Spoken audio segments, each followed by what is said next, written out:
সাঁতার প্রশিক্ষণের সুযোগ না থাকায় বর্ষায় পানিতে ডুবে মারা যায় অনেক শিশু। ঠাকুরগাঁও ও পঞ্চগড় জেলায় এই ঘটনাগুলো অনেক বেশি।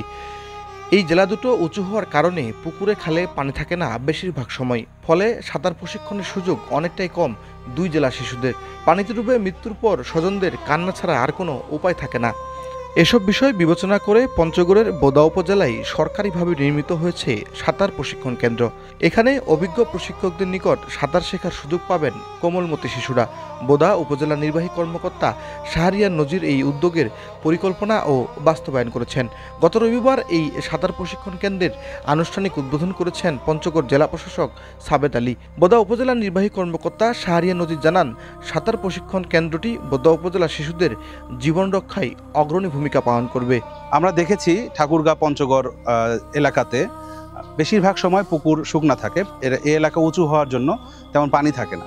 তবে বর্ষাকালে যখন খুব অল্প পরিমাণ পানি থাকে, সেই অল্প সময়ের জন্য সেই সময়েই বাচ্চারা এখানে পানিতে ডুবে মারা যায়। অন্যান্য অঞ্চলের চেয়ে এই এলাকায় পানিতে ডুবে মৃত্যুর হার বেশি। এই দিক থেকে আমাদের উপজেলা প্রশাসন থেকে একটা উদ্যোগ নেওয়া হয়েছিল যে উপজেলা পরিষদের আওতায় যে 5টি পুকুর আছে তার মধ্যে একটি পুকুরকে সংস্কার করে সাঁতারের উপযোগী করা।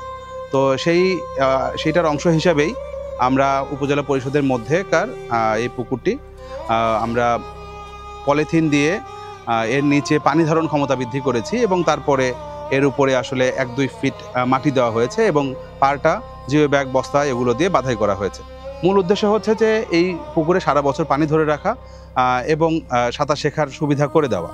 আমরা আশা করছি যে বোদা উপজেলার সকল বাচ্চারা এবং এই উদ্যোগটি সারা দেশে ছড়িয়ে পড়লে সারা দেশের সকল বাচ্চারা সাঁতার শিখতে পারবে এবং পানিতে ডুবে মৃত্যুর হার যথেষ্ট পরিমাণে কমে যাবে। শুধুমাত্র সাঁতার প্রশিক্ষণ কেন্দ্র নয়, শিক্ষার্থীদের মোবাইল আসক্তি ও মাদকমুক্ত রাখতে উপজেলা ক্রীড়া সংঘ এবং সব বয়সীদের স্বাস্থ্য সচেতন হিসাবে গড়ে তোলার জন্য ডায়াবেটিক ক্লাব ও ফিটনেস সেন্টার বাস্তবায়ন হয়েছে ইওনো শাহরিয়ার নজিরের মাধ্যমে।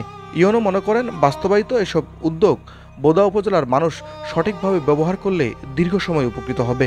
বোদা উপজেলা ক্রীড়া সংঘের আওতায় প্রাথমিকভাবে মোট 5টি একাডেমি গঠন করা হচ্ছে। এর মধ্যে ক্রিকেট, ফুটবল, ভলিবল, হ্যান্ডবল এবং ব্যাডমিন্টন এই 5টি একাডেমি থাকছে। এই 5টি একাডেমিতেই ছেলেরা এবং মেয়েরা তারা ক্রীড়া শিক্ষার সুযোগ পাবে। মূল উদ্দেশ্য হচ্ছে যে ছেলেদের মেয়েদের বিশেষ করে সবাইকেই ক্রীড়া শিক্ষাকে গুরুত্ব দিয়ে এবং মাঠে খেলার যে প্রয়োজনীয়তাটা এইটাকে গুরুত্ব দিয়ে তাদেরকে মোবাইল আসক্তি এবং মাদক আসক্তি এসব থেকে বের করে নিয়ে এসে তাদেরকে আবারও মাঠে ফিরিয়ে আনা। বোদা উপজেলা diabetic club and fitness centre Boda সর্বসাধারণের জন্য তার স্বাস্থ্য সচেতনতা বৃদ্ধি এবং ডায়াবেটিক সহ অন্যান্য নন কমিউনিকেবল যে ডিজিজগুলো রয়েছে সেখান থেকে তাদের বের করে আনা বা সচেতনতা বৃদ্ধির একটি উদ্যোগ। সিনিয়র থেকে শুরু করে মাঝবয়সী, কম বয়সী সবাই দলগতভাবে দলগত প্রচেষ্টায় হাঁটা চলা, নিয়মিত ব্যায়াম করা, সুস্থ জীবন ভাস এবং কমিউনিটি লেভেলে এই সুস্থতার যে প্রয়োজনীয়তা এইটাকে পরস্পরের মাঝে ছড়িয়ে দেবেন এবং স্বাস্থ্যকরভাবে বেঁচে থাকার জন্য সুস্বাস্থ্যের সম্পর্ক যেটা আছে সমাজের ছোট বড় সকলের মধ্যে যে সুসম্পর্কটা রয়েছে সেইটা এখান থেকে আরও উত্তরোত্তর বৃদ্ধি হবে, এই প্রত্যাশায় এটা স্থাপন করা হয়েছে। এছাড়াও উপজেলা পরিষদ অডিটোরিয়াম আধুনিকায়ন, উপজেলা পরিষদের শিশু পার্কে নতুন রাইডার স্থাপন, উপজেলার প্রবেশদ্বারে পানির ফোয়ারা স্থাপন করেছেন ইওনো শাহরিয়ার নজির। অল্প সময়ে তার এই ব্যতিক্রম কাজের জন্য স্মরণীয় হয়ে থাকবেন উপজেলার সর্বস্তরের মানুষের কাছে, এমন আশা সকলের।